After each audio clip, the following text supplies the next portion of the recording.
Баршаңызға сәлем. Бүгін сметанник дайындаймыз. Қамырына ұн мен сары майды теркадан өткізіп аламыз.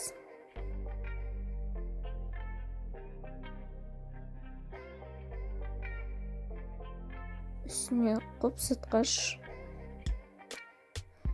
қант және жұмыртқа салып, жұмсақ қамыр илейміз.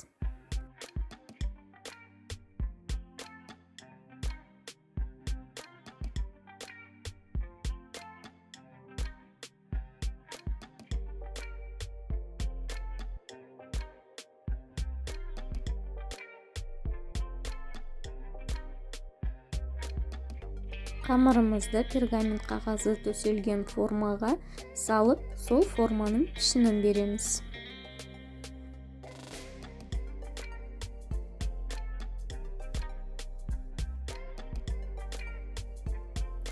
Салмамызға қаймақ, жұмыртқа, қант, ванилин қосып жақсылап араластырамыз.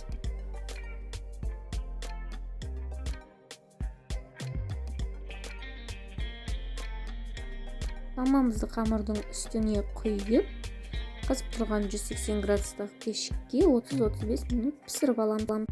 Ас болсын, каналыма тіркеліп лайк басып қойыңыздар.